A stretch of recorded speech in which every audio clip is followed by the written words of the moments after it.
It's a diesel electric, which means that there's a 16-cylinder diesel engine which runs a generator, which produces electricity.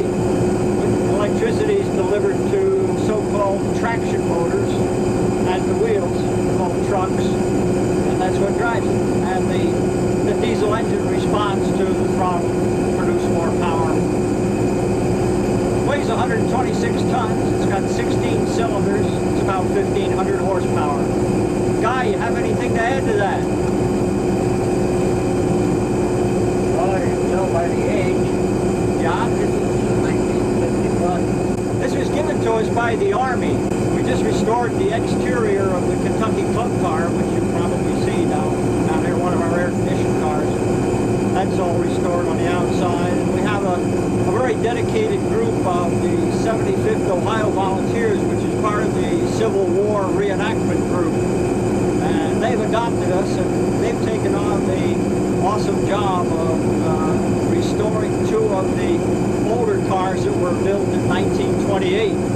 They ran on the New Jersey line, the Delaware, Lackawanna, and Lackawanna and Western, from Dover and Hackettstown on down to Hoboken.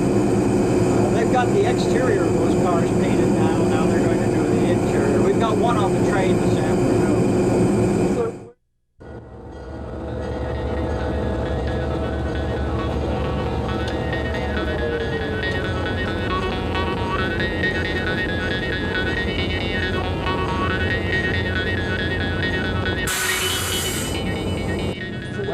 Left from down there was 860, which means we're 860 miles from Richmond, Virginia. That was the terminus where they switched over, and then the next crew went on up to New York. So when was the track laid? 1903. 1903. So it's probably laid by Chinese people and ours, right? Before my time. I think it's before Al's time.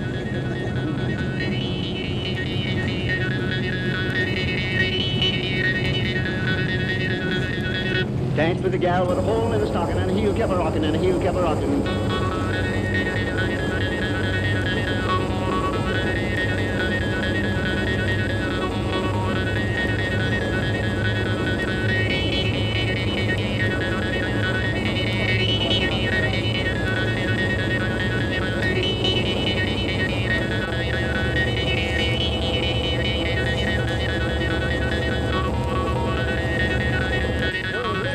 Federal rule, 15 miles an hour on this track.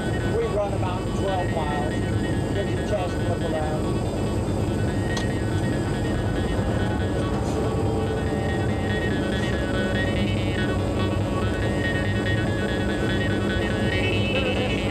Clear on your side.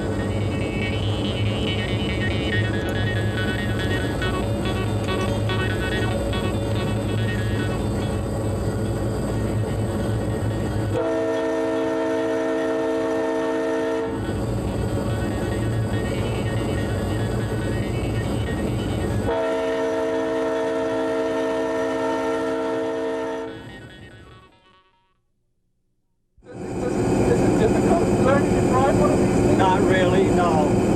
You just have to understand what's happening. When you ask the engine to do something, you have to understand what the response is going to be. Probably one of the most critical functions is learning how the train brakes. Yeah, how to stop it. These don't stop like a car. It takes quite a, depending upon the speed of the train, it takes quite a distance to stop them. And of course you don't want to jolt everybody, so you try to make it a smooth stop too. You ever had any near escapes with a cow on the tracks or anything? We've slowed down for cattle, yes. Cattle and gators. We've had wild boar. Yeah. No emergency stops. I haven't. Have you, Guy, ever had to make a... We had one we didn't plan on when it goes. That's when I got against it. My sandwich smashed into my face. So which submarine were you on?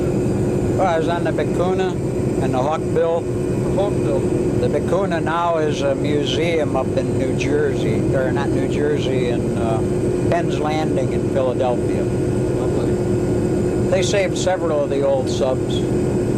They're inoperable now, but they haven't. There's one in Cleveland. There used to be one here in Tampa, and now it's up in Pittsburgh. So are the engines similar? Pretty much. They were made by General Motors, EMD, and of course they were older than these. Yeah. Those were built back in 42, 43. Are they reliable? Do you have to custom and get them to work, or they keep running? No, they were pretty darn good engines. It ran the same as this does. It was diesel electric. There were electric motors driving the propellers. And the engines just generated power for those. And also you could charge the batteries at the same time. Right. Wow. You had to have the batteries for going under the water. Yes. So Guy, how did you get involved with the Gulf Coast Railroad? How did you get involved with Gulf Coast Railroad? Oh, I read about it in a newspaper section. I came over to see what was happening. I just joined up. Well, after I got out of the service in 46, I went to work for New York Central for a while up in Cleveland, but I worked on steam engines in the Collinwood locomotive shops. So how do they compare diesel to steam? Prefer either? The steam is expensive and takes a heavy crew to keep it up. Well, I guess you're interested in learning how this thing really operates. Oh, Guy, do you have the reverser switch? Reverser? Right under the speedometer. Oh, okay. Thank you.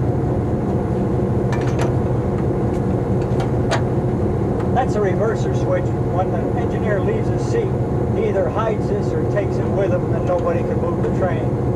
There's another precaution too. You can turn off the generator. Another safety feature. But So there's no dead man's hand then on this one? this one does not have a dead man switch, no. The fireman is responsible for that. He has a valve over there. If something happens to the engineer, the fireman will jerk that valve and it'll just stop the whole train in an emergency stop. We'll ask it to go forward, which is northbound on this track. We'll be putting the switch in the forward position. And pull the throttle back, notch or two, release the brake, and slowly we'll pull away. This is the handle that operates the brake for the locomotive only. This handle is called the automatic brake. Automatic because it sets the brakes on all of the cars in the train. And there's a valve here to operate the bell and a sander if the wheels slip.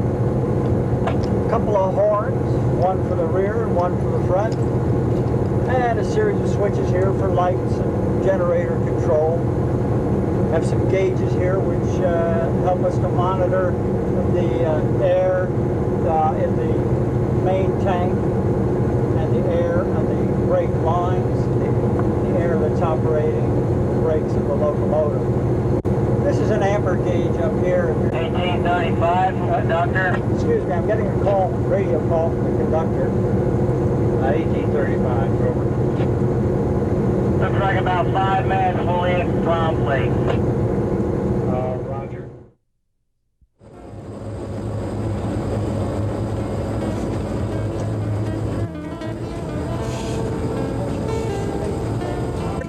We're going to cut this engine off the train, go over in the siding, and couple it up to the other end of the train to pull it back to Parrish, where he got on the train for the ride. And the total ride is about 13 miles, 6.5 miles each direction. It takes about an hour and 10 minutes.